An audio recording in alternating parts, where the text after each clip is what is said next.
Our next presentation is on farmland preservation. Evan Davis, the Director of Farmland Preservation of the North Carolina Department of Agriculture and Consumer Services. Mr. Davis, whenever you're ready, sir, the floor is yours. Thank you for being with us. Thank you, Commissioner. Thank you so much for inviting me. I always say that the best part of the job is being able to go out and meet with farmers and foresters.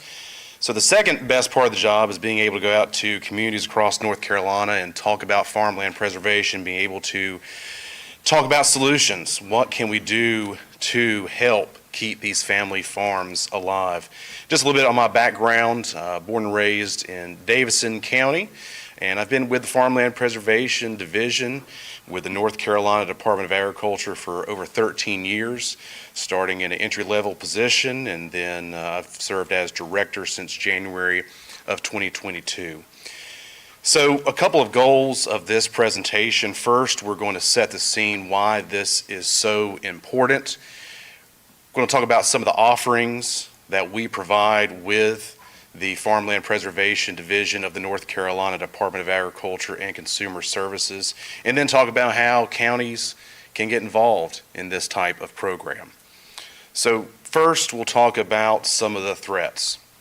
The American Farmland Trust is the premier nonprofit organization in the United States that studies and helps combat farmland loss. And over the past few years, they've released two of the most comprehensive studies on farmland loss. In 2020, they looked at farmland loss between 2001 and 2016. In that study, they determined North Carolina lost the second most number of ag land acres compared to all other states, 732,000 acres of ag land being converted to non-ag uses. Now, in that study, they determined that 78% of that conversion was to low-density residential development. Now, their characterization of that is a little bit of a sliding scale. It includes what we think of as subdivisions in rural and suburban areas, and also large lot housing, areas that are parceled down into 2, 5, 10, 20-acre parcels that contain single home sites. They also looked at the quality of the land. They had a metric called nationally significant land, and there were a few metrics that went into this, but the easiest way to think about it is that it takes 2 to 3 times the amount of other types of land to make up for the productivity of nationally significant land. And in this study, they determined that 387,000 acres of that land loss was nationally significant land. So not only losing farmland, but losing some of our most productive land as well. 2 years later, they looked at what was happening next. So farmland loss projections out to the year 2040. Once again, North Carolina was number 2, second in the nation for potential farmland acres lost. Now, in this model, they had 3 different projections.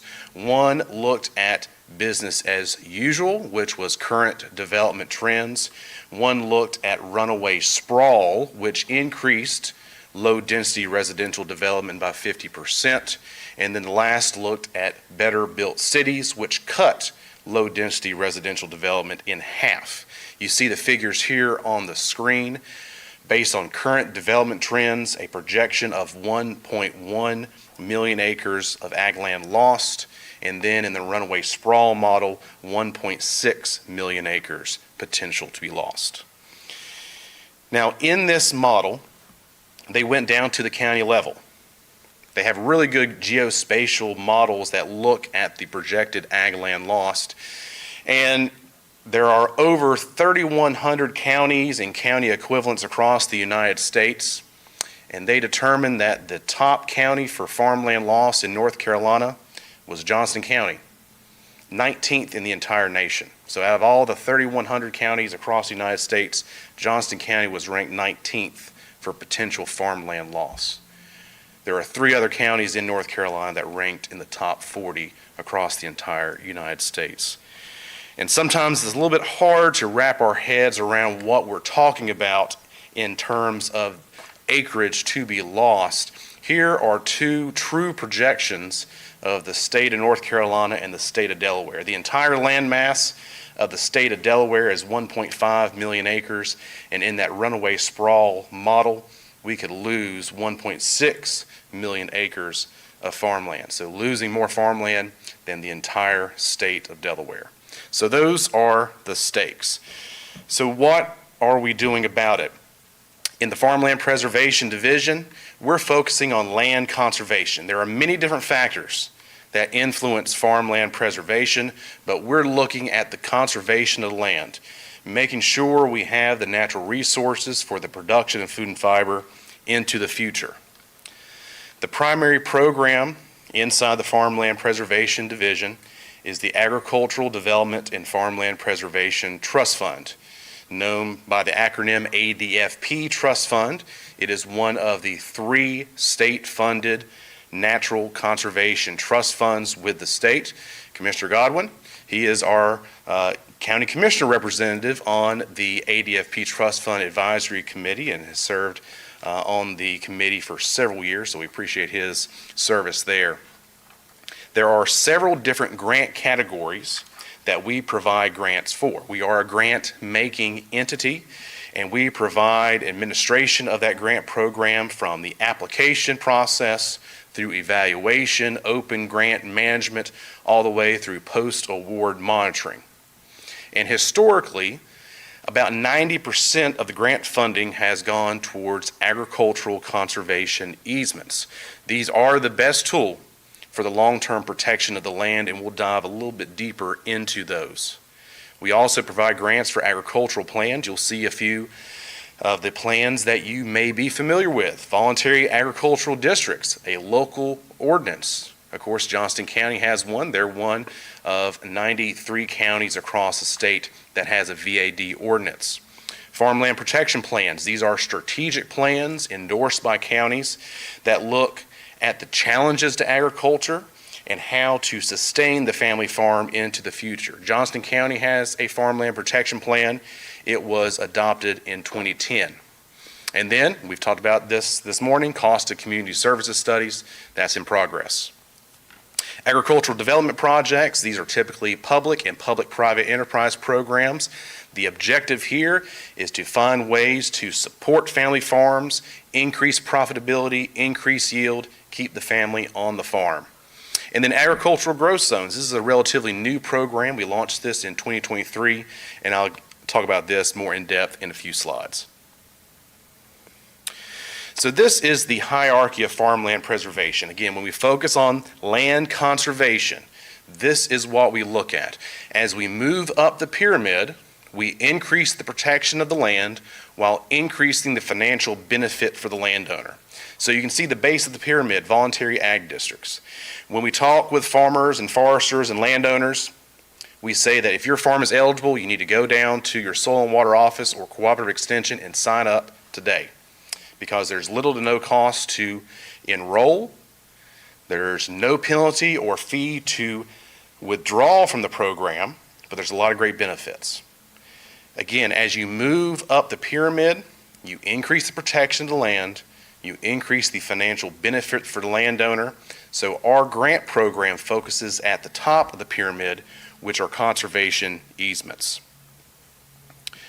And this is good information for you as you speak to farmers and other landowners.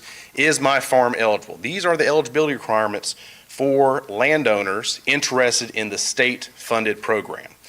So if they check these boxes, the land will be eligible. First, is it privately owned? Second, within the borders of the state of North Carolina, is it currently in working lands use? We're focusing on working farms and forests. And then the last part, does it meet one of the criteria?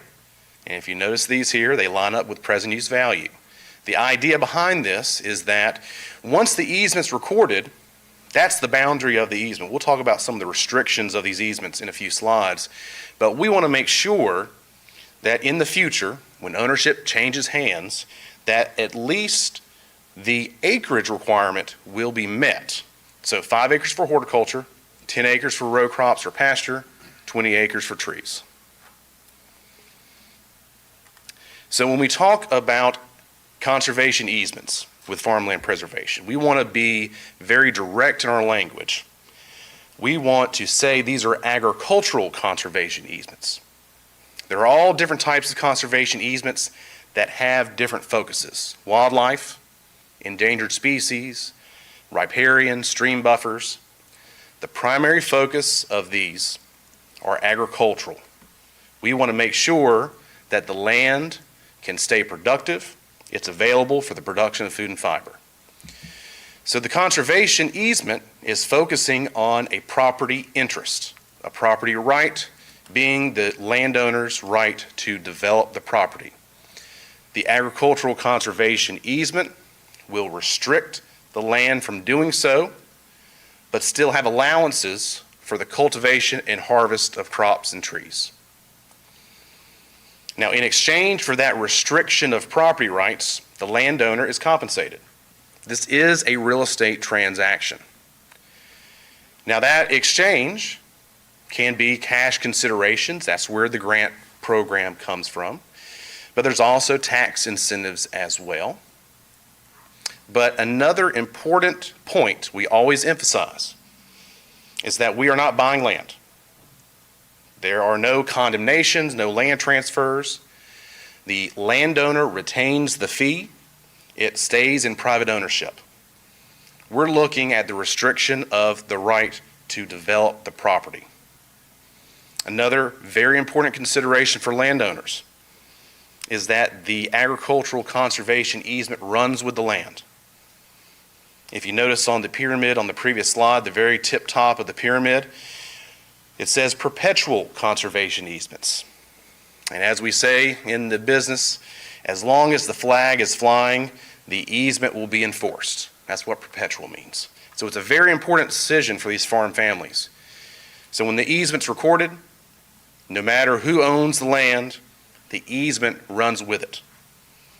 So those conversations that these farm families have, the perpetual nature of the agricultural conservation easement is a very important discussion. So I briefly want to go through the restrictions and the rights retained because I think it helps frame how these agricultural conservation easements are a little bit different than other types. Again, we're focusing on the restriction of development. And the first point here has a restriction on residential development, but notice there's an asterisk. We're going to talk about that on the next slide. A restriction on industrial and commercial uses outside of agriculture and customary rural enterprises. Subdivision of the property. As I alluded to earlier, once the easement is recorded, that is the boundary of the easement. So you cannot subdivide the property once it is recorded. Fragmentation of the landscape is one of the biggest threats to agricultural viability. So we want to maintain these types of large blocks of land in order for ag operations to remain profitable. Impervious surfaces. Impervious surfaces are any type of structure or material where rainwater cannot penetrate. These easements typically have a 2% impervious surface limit. We know about the flooding impacts that have happened in North Carolina over the past few years. This is a way to help with that. Mining, we want to maintain the topsoil for the production of food and fiber. Dumping and trash, obviously those environmental concerns. Commercial signage, this relates to billboards, not anything to do with the ag operation and their advertisements. And then we do work with the military down east on compatible use projects. Now, I mentioned earlier, these properties remain in private ownership. So what rights do you retain? So there is a right to privacy. Again, there are conservation easements that grant public access. These agricultural easements do not.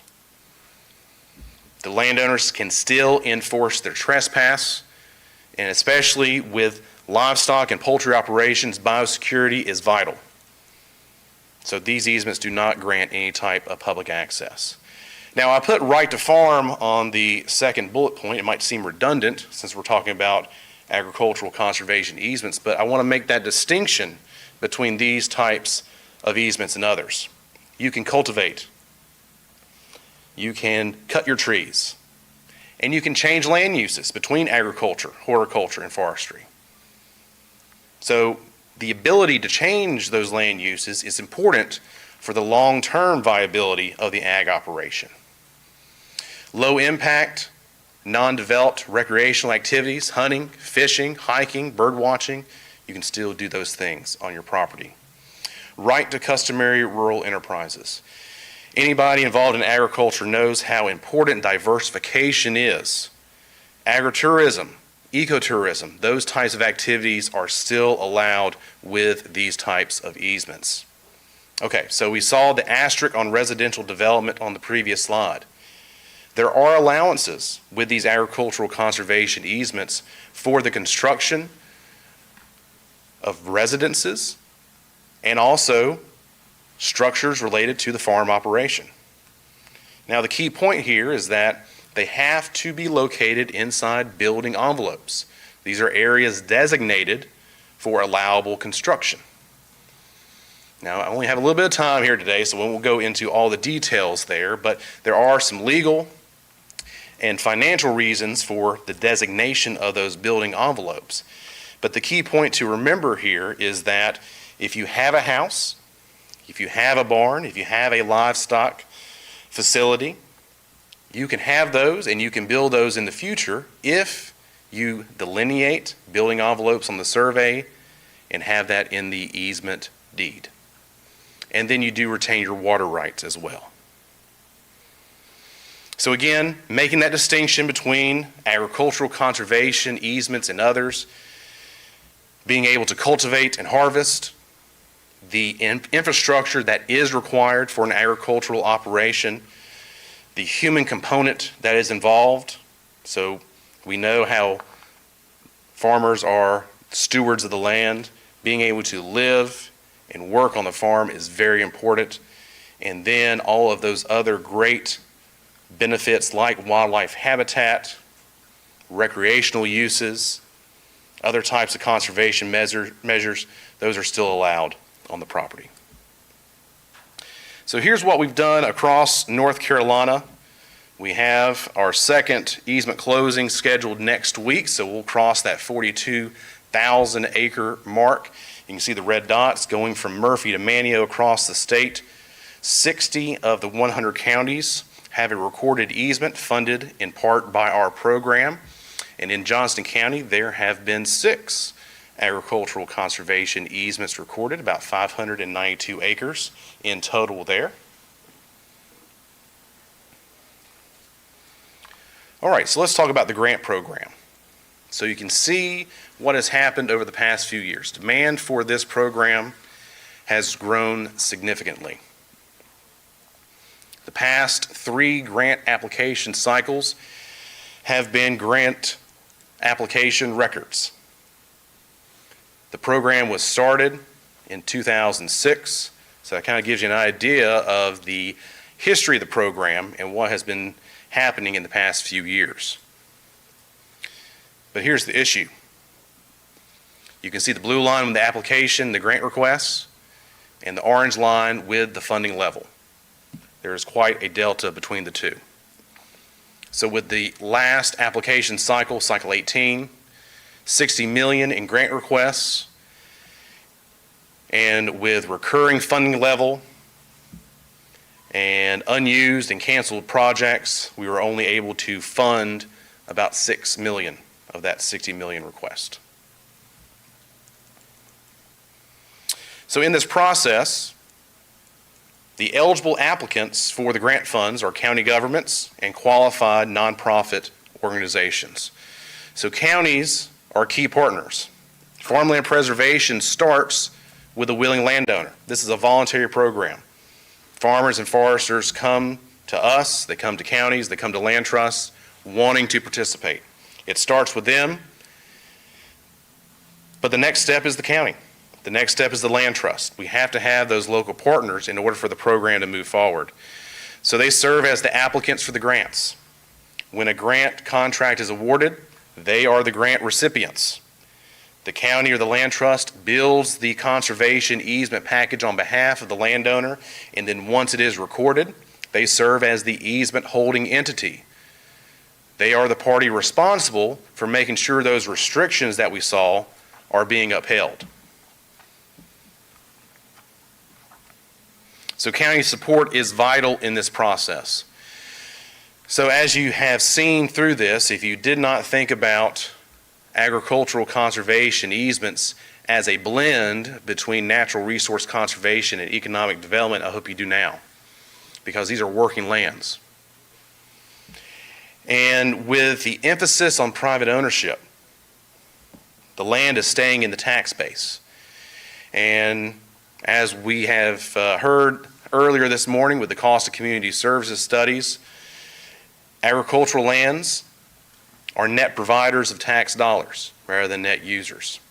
What we have seen in the past few cycles is that the overwhelming majority of the applications we receive, the land is enrolled in present use value. Last year, 90% of the applications were in PUV.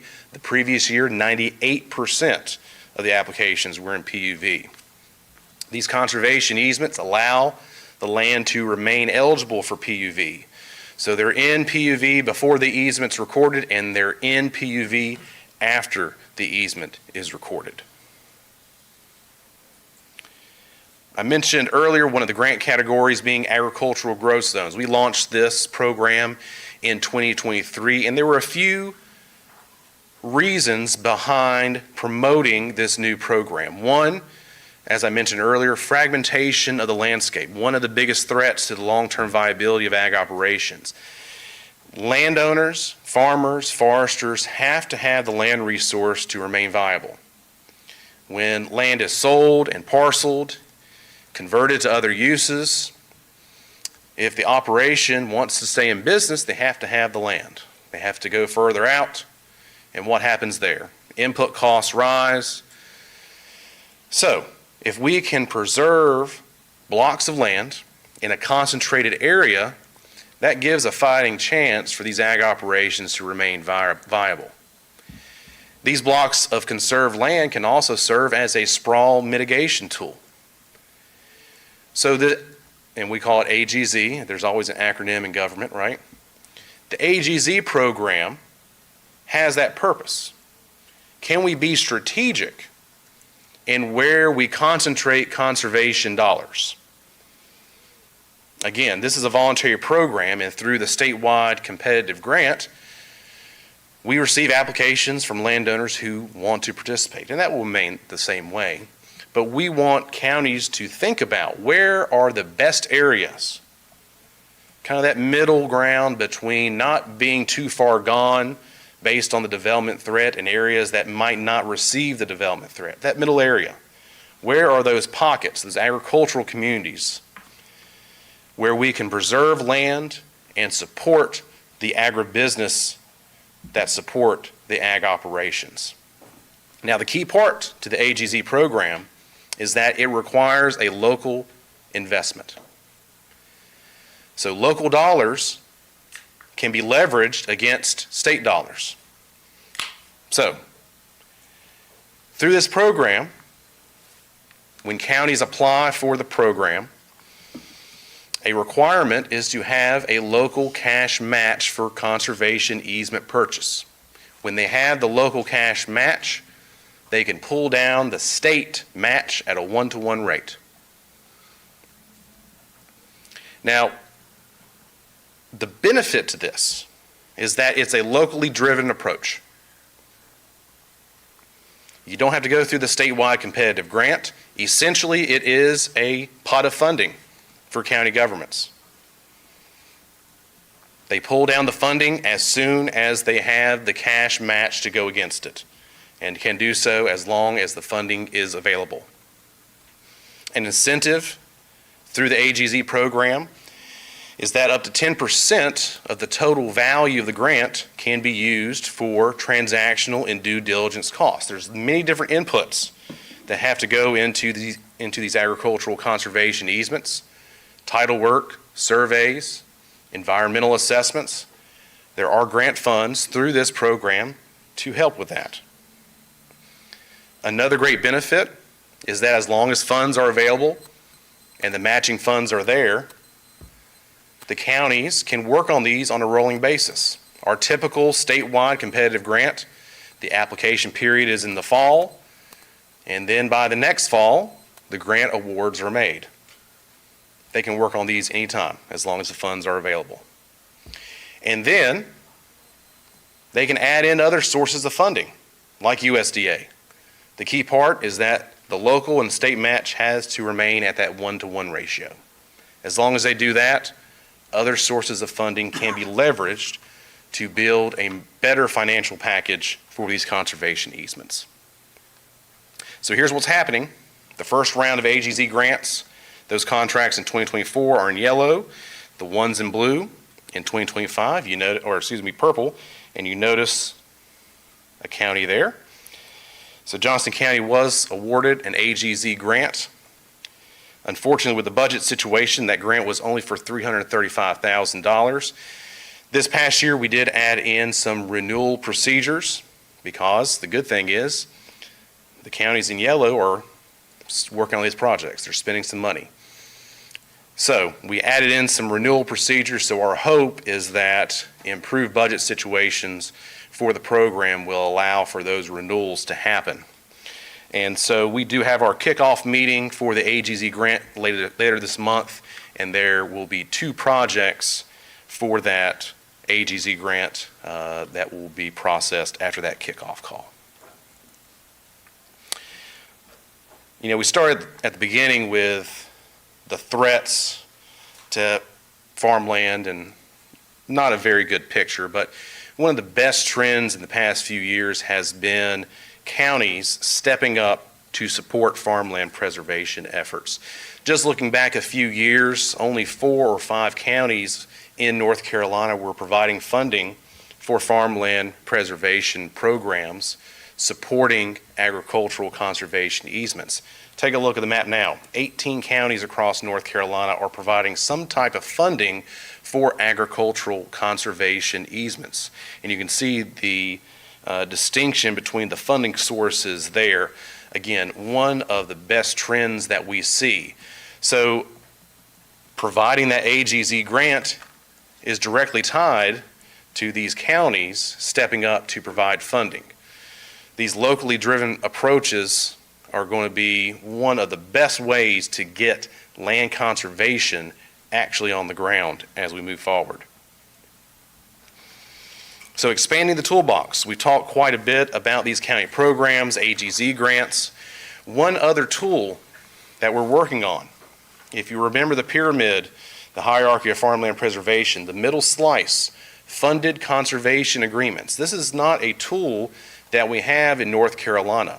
What this means is that can we provide a direct financial benefit to a landowner in exchange for a 10-year conservation agreement?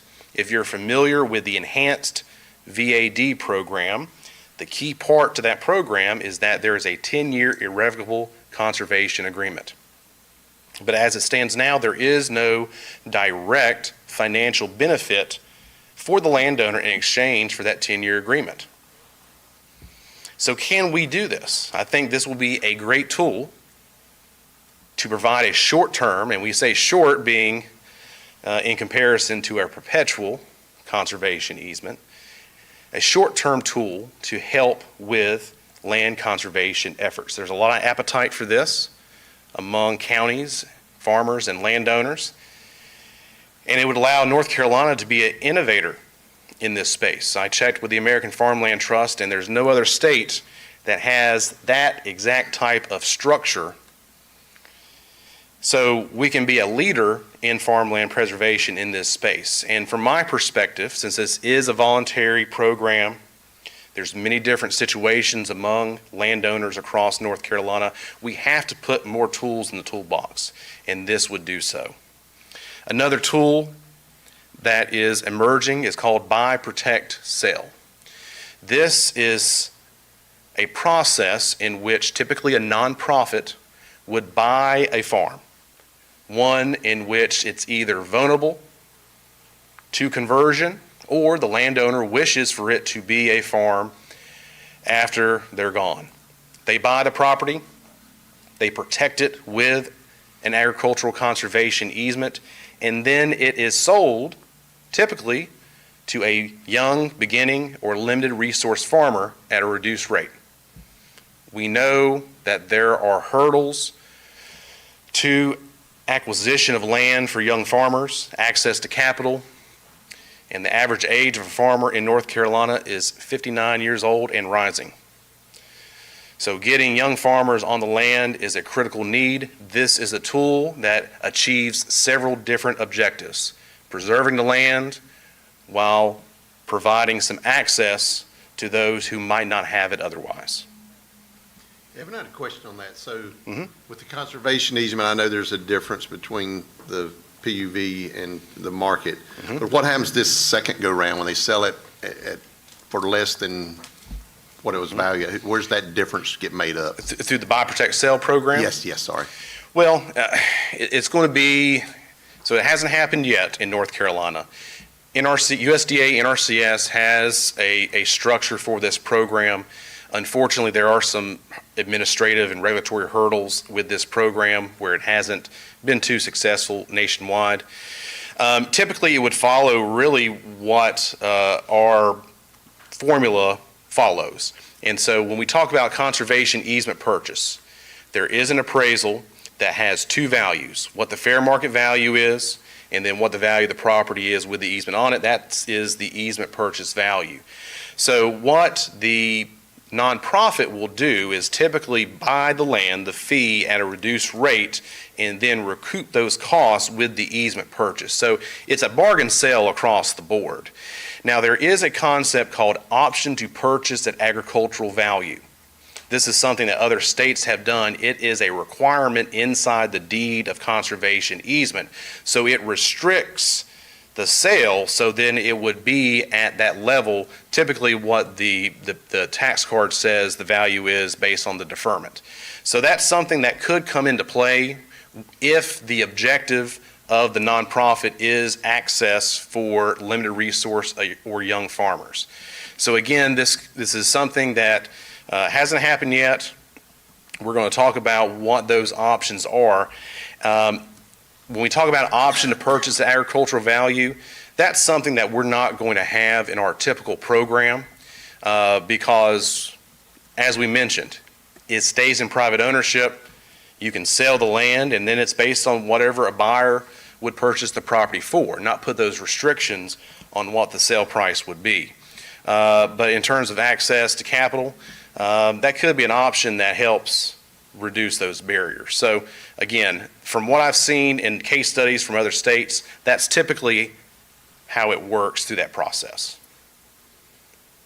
Okay, I mean, it just, as we're kind of listening to you talk, it seems like that's something that counties, particularly in our situation, I don't know who the second and third one are interested in, but it also seems like something that on the state level, this should be very interesting, because I hear them talk about farmland preservation as well, and Joy may have some stuff coming up that she wants to share what's going on, but it seems to me like this is a win-win, and if you throw in the development community, it seems like they ought to be supporting this same kind of thing as well, so it seems like all sides ought to be interested in figuring out how to better fund, so the dollars, instead of dropping off for grant awards, That's right. the availability of funds for that ought to be going in the other direction. That's certainly a concern, yes. All right, thank you. And then this is my last slide here before I have to take any questions. Again, how can we help? We meet with farmers and landowners frequently.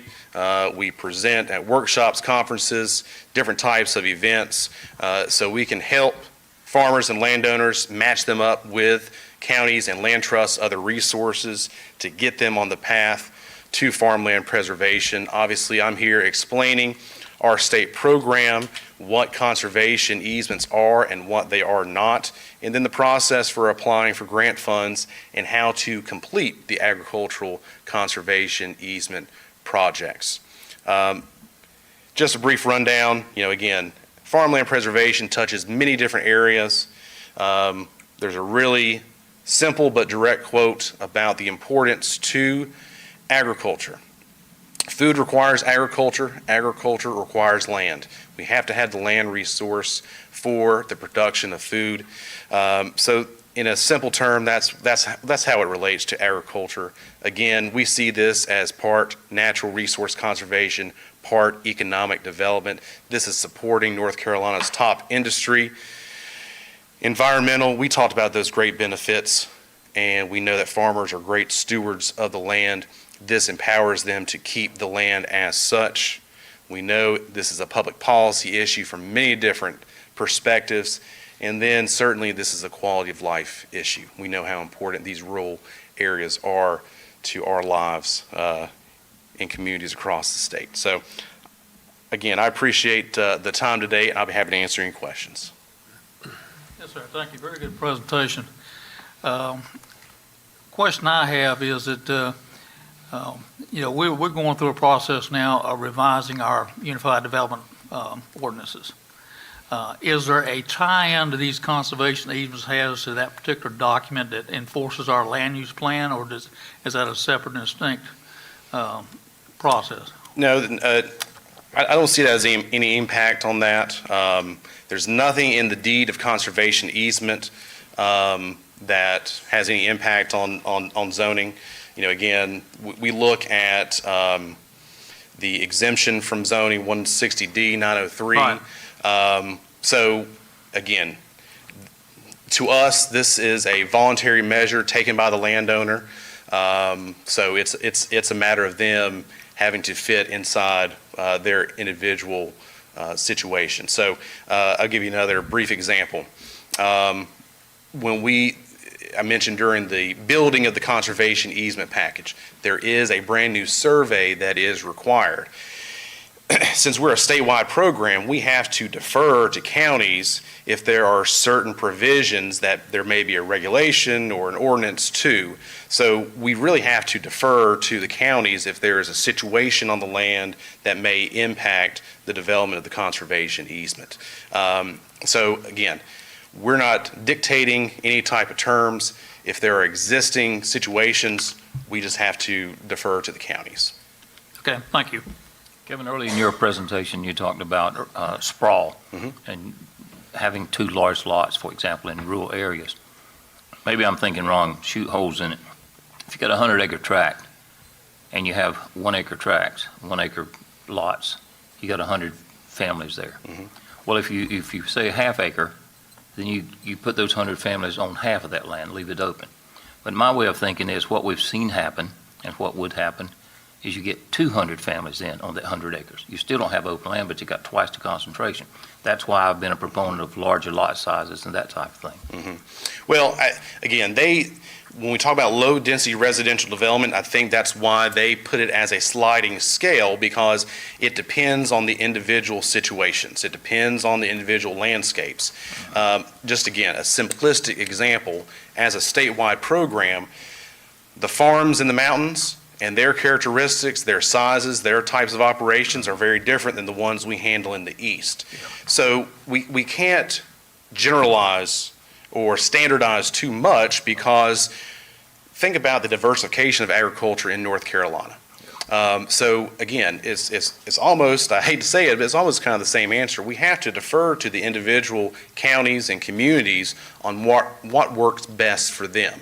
Now, going back to what the AFT and their study, I think their part is that the fragmentation of the landscape relates to existing operations and their usage of that land. So I don't think it really matters whether or not the land is being for a subdivision that is based on square footage or one that has a little bit larger of a lot.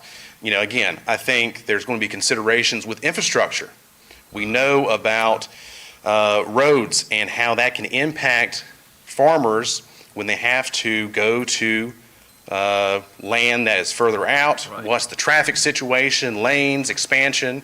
So that goes down to the individual areas as well. So there's just so many variables with this type of project that, again, it's hard for us to dictate that across the state. So I think it's important for us to defer to the local experts on what works best in those individual communities. Yeah.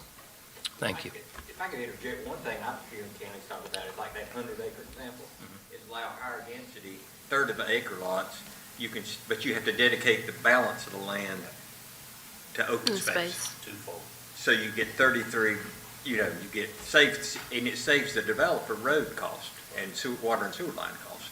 I can see that. Let me interject if I could. I actually a huge proponent of this program and the process.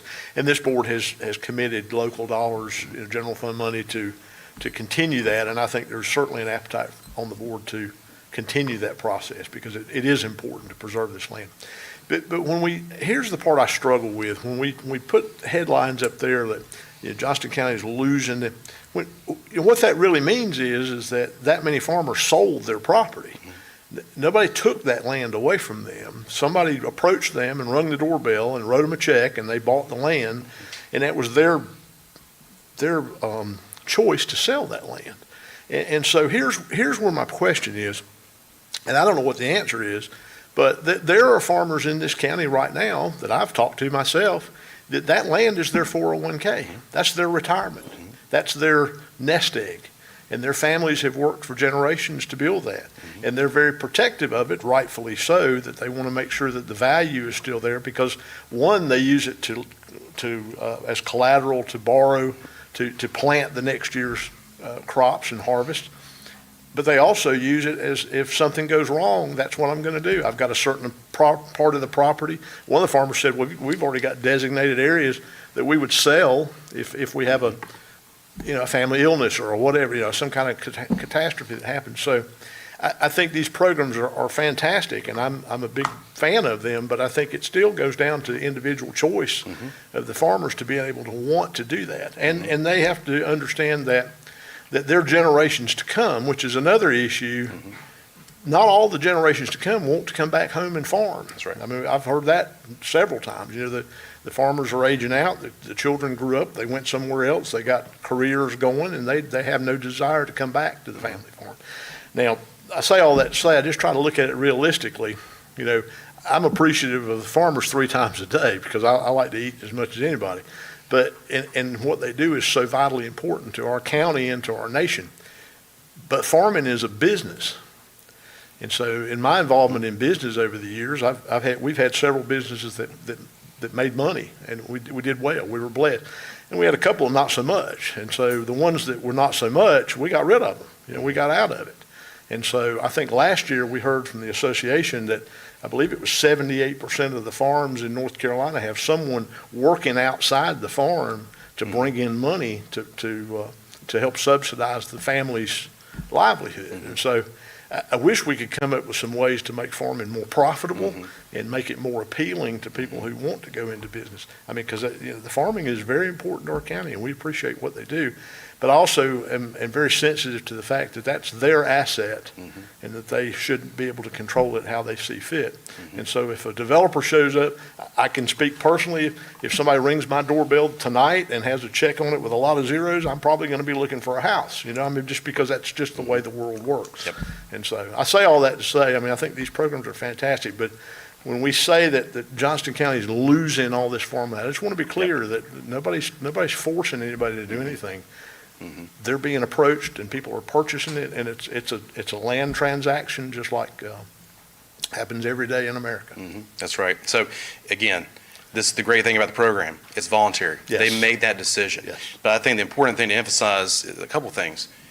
We have to have this option. Where would we be without this option, and for the ones that want to stay on the land? Absolutely.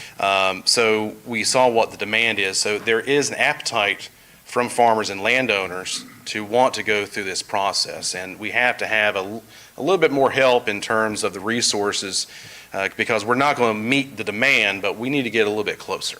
Again, I think it's their right as private property owners to make that decision.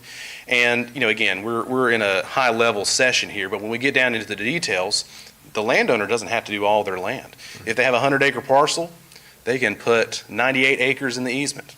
They could do 50 acres. So they have some flexibility in how they structure their agricultural conservation easement as well, so they can balance some of those competing interests as well. So in my perspective, this type of agricultural conservation easement allows for the most highest level of flexibility compared to others.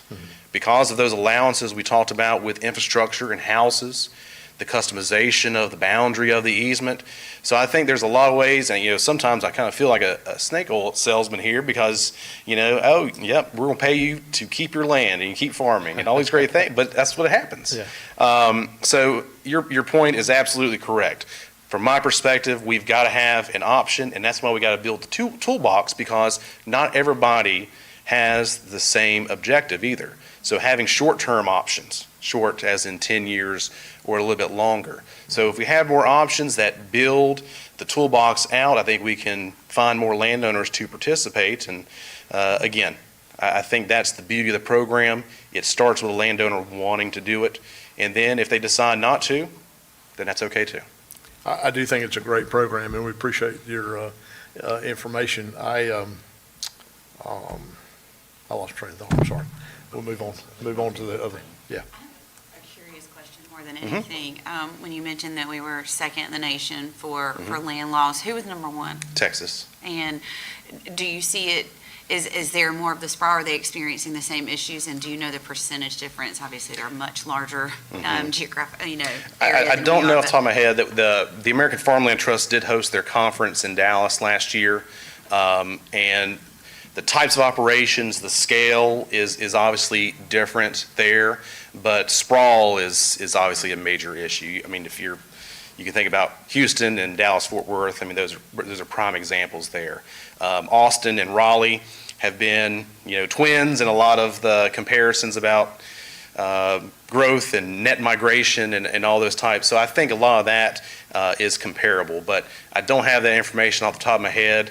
I think just because of the size, their program, they have a counterpart program to ours. I think their easements are larger, but I think they've done less. So I think we're doing a little bit better in terms of the number. But again, you saw the average size there, 152 acres, the average size of our conservation easements. I think that says a lot about us being able to accommodate all sizes of operations. And then, of course, from mountains to coast, you have a lot of different types of agricultural operations. But again, I rely on the American Farmland Trust quite a bit because they collect this information from all across the United States. They have what they call Purchase of Agricultural Conservation Easement Directors Roundtable. So I meet with other state programs. It's been really beneficial for me because I learn from others. The Northeast, they've been doing this a long time.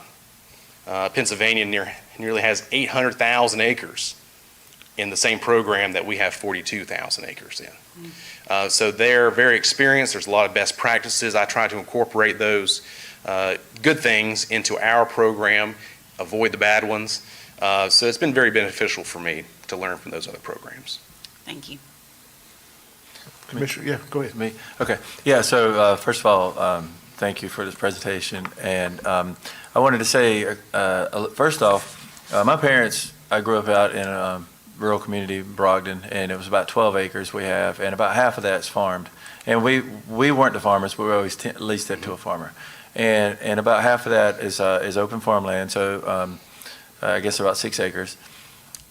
We get calls every day, almost, people wanting to buy that 6 acres and split it up and put lots on it. And now they lease it and get about $500 a year for what they make off the farmland. So you can see that they want to keep it as open space as farmland. Otherwise, $500, it's going to take a long time to recoup what they can make at $500 a year.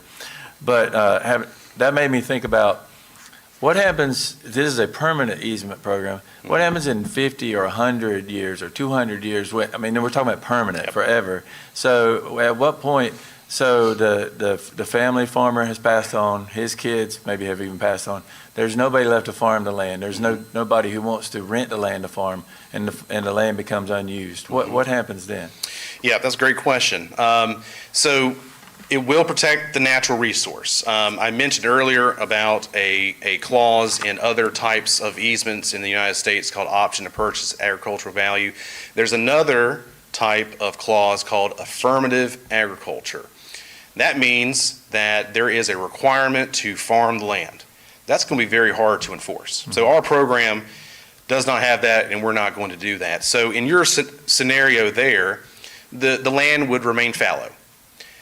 But again, the primary purpose is to protect the land so it is available for the production of food and fiber. So it's a very common scenario. I don't have the numbers off the top of my head, but I would probably say about a quarter to a third of the applications we receive over time are ones where it's a landowner leasing to an operator.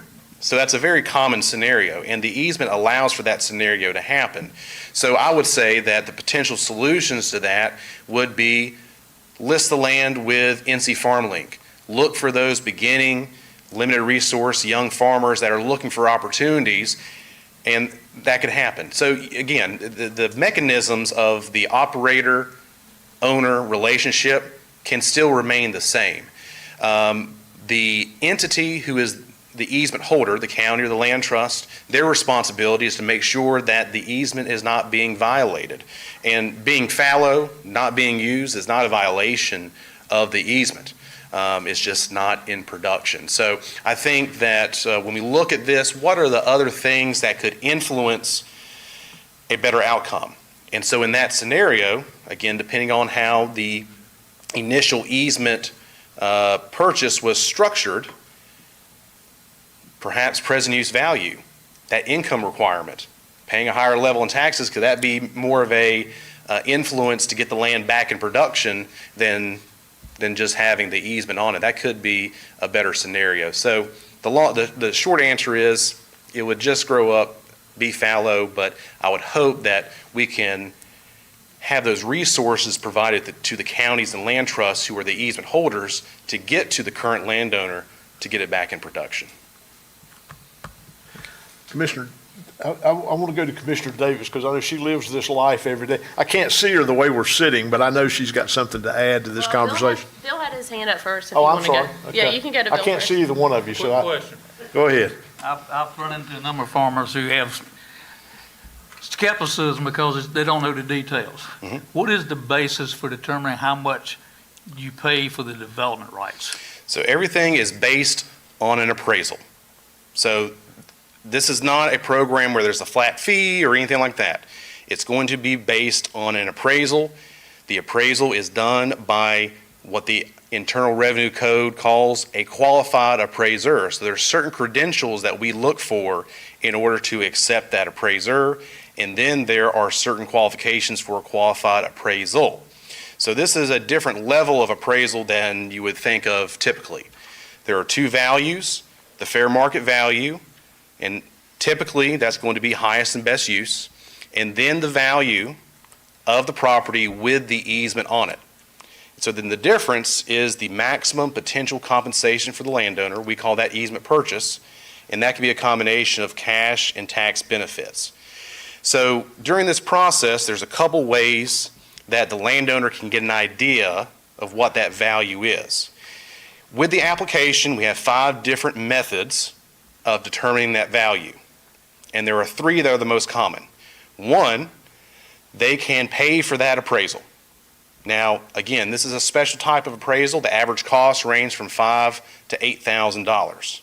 Now, I mentioned about the AFT Roundtable, other state programs.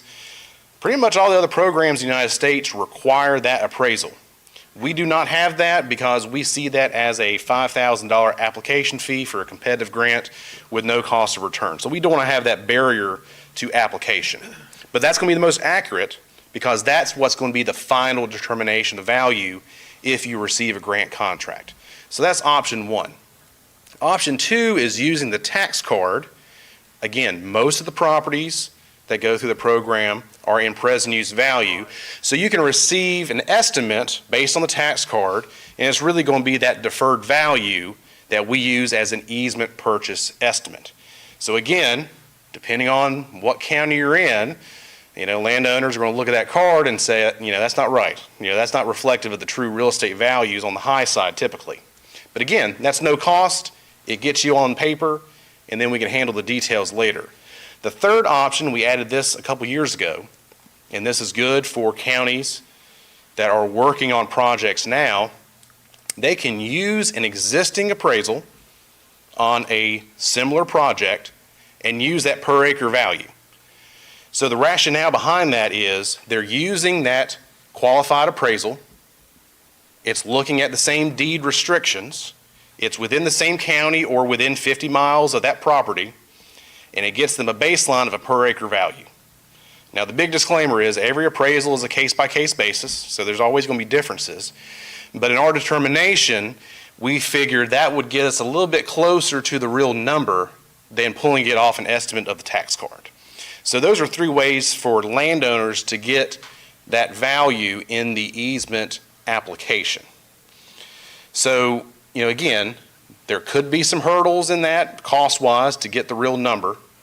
But once you get into the process, that is something that will be required once you get into an open contract period. The key is highest and best use, and we have in this county an AR designation for farmlands and low-density residential. That's majority of this land falls in that classification.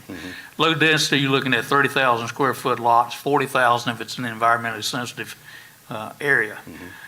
If you're looking at what its development potential is, it would be based on how many residential uses you could put in at that density. But, a lot of farmers say, well, highest and best use, they come here and they put 8 units per acre on my farm and they can pay me a whole lot more money for it. But it's not in keeping with the zoning or land use plan. So what takes precedent here? Well, typically, the appraisals that we see use a sales use comparison. So they're going to look at comparative sales of properties for that. Now, the appraiser is required to take a look at what the zoning designation is. And what we can do, we can provide the cumulative values of recent projects that have been completed in the region, so you kind of get that idea. But just going off the top of my head here, it would be for residential development in Johnston County. It's the same one. I reviewed an appraisal a couple weeks ago for one in Wake County, so that's what it was. So again, they're required to use one of 3 methods. All the ones that we've seen use a sales use comparison approach. Okay, thank you, sir. My mind is like just spinning the whole hour. But I think, also thinking ahead of communication that's already been talked about today, but then also our different partners. We've been so fortunate that in the last year that with our soil and water, Miss Annette has now moved full-time into a farmland preservation role. And so I'm excited to see the future, and that can lead into our planning session of how we can use different partnerships within our county and our resources to get this information out to landowners and to farmers that might be the ones that are leasing the land. I know a lot of the farmland in Johnston County is leased. So that way those farmers are the ones that are farming it. They may not be the ones that own it. So I'm excited to see how in our planning session for this afternoon and then possibly tomorrow, being able to use our different entities from Soil and Water, the FSA office that has this list of young and beginning farmers that are coming into the office that are wanting to farm and only need that 5 acres or that 10 acres to get started, but then also being able to, expand our partnerships with the tax office, with the PUV program, making sure that their land is in PUV to help save money, and the extension, and then also just other commodity groups here in the county. So I'm just really excited to see how we can use this information this morning into our planning session this afternoon, and then also tomorrow to be able to further those partnerships we already have established and being able to help communicate this information out, as kind of mentioned with Commissioner Stovall said, of helping answer questions that other people might have. So really excited about that. I think, Mr. Hester, you had something you wanted to add? Yes, sir. Yes, that was a great presentation, and I think I'm off. Thank you for the presentation. I just have one question on the easements. I know we hear about perpetual and then 10-year, right? Are those the 2 primaries? No, so the 10-year as it stands now, Okay, those are only for the enhanced voluntary agricultural Okay. districts, and those are actually conservation agreements. Okay. So it's not an easement. We do offer termed conservation easements to the grant program at 30, 40, and 50 years. okay. Thank you. Any other questions for Mr. Davis, Mr. Vice Chairman? I know you have some things you'd like to add. I did have three things. One, I will start, and I think you may be off the hook as far as answering questions, so you can relax a little bit. But I did want to comment, we'll go back to the cost of services. One thing that Dr. Dorfman said last year that it was kind of opening to me, we always hear agriculture's the cost of less. You know, one thing he brought up, he said it doesn't move the needle on revenue, so it doesn't really move the needle either way. So when you just look at the cost side of it, I mean, that's kind of a no-brainer. But when you think about the revenue, because you've got stuff in PUV at $900 an acre, yeah, it doesn't move the needle on revenue. So just something is, and I'm waiting for our cost of services to see kind of where that factors into all of what we're looking at. The second thing is some of the programs. I had an opportunity to serve, thanks to Ms. Hicks back there, and speak at Farm Bureau annual conference with David Allen from Randolph County, and then also I can't remember if it's a cousin of Dan Wells, Terry Wells from Buncombe County. And so, and also had an opportunity with Helene, we took some supplies to Henderson County and got to know Rebecca McCall there, who's a commissioner, all commissioners. But one of the things that as we're looking at opportunities and trying to figure this out, I mean, we've got three resources thanks to connections with the NCACC to bring in and have discussions of how they worked. I know Buncombe County looked at it, they used a bond, I think it was $20 million, if I remember correctly, where they used it both farmland preservation and open space. So I think there's some things out there, some tools for the toolbox, as you mentioned, that we can partner with some of our fellow commissioners around the state who are suffering from the same problems we are and figure out ways to do it. But the enhanced, the EVAD program I was very interesting, so I'm going to see how that goes. But the one thing we heard a lot of with the 1, 3, 19 and all that, but and I'm going to echo a little bit what Commissioner Davis says. I'm going to tell you what we're number one in. And we've talked about land use, one of our priorities. Our county employees are one of our priorities. And when I compare our soil and water conservation folks, when I look at Greg Walker, DeWitt Hardy, hard to find anybody in the state who's been more involved in conservation easement. And then you throw Annette Adams in on top of that, who excels at whatever she does. I'm going to tell my friends I just talked about, but I would dare say that's the number one team in the state. And then I'm going to go over to Cooperative Extension to say the same thing with Mr. Spivey sitting in the back. I'm assuming he's still sitting in the back. But I think we have the number one team in Cooperative Extension in the state. So with those two resources, there really isn't any reason for Johnston County not to not be leading the pack on the stuff here. And then my final, and I guess I will say this too, that I know as part of the scoring program that the folks in soil and water conservation, I'm sure with the cooperatives, have came up with a scoring system. We've identified prime farmland, and I think our GIS people are still working on having that on a layer on the GIS where we can take a look at that as we consider, property development. I think maybe we can factor that in there at some point. But the final thing I want to say is it's nothing but money. And we can't purchase all on our own. And again, I go back to the state level and the funding, the dollars available, and the federal level. And I think we had like $12 million in potential projects that we saw go poof, just like that. So again, we need to talk to our folks in Raleigh and to our folks in DC to make sure they're funding these programs, and maybe something for high growth counties. Would be nice, but some way to look at that so that, again, I'll say it's a win-win situation where we can preserve farmland for generations to come, help with the development and manage that better than we have. But I think there's a lot of potential in this, and like I said, we have resources in Johnston County that are second to none, and then we have other connections thanks to our folks from NCACC that can help us pull this all together. So I'm excited, and to Commissioner Davis's point, I want to see where this winds up on our list of priorities. Any other questions or comments from Mr. Davis? Mr. Davis, thank you very much. It was a great Thank you so much. presentation, very informative, and a very important topic for our folks here in Johnston County. So thank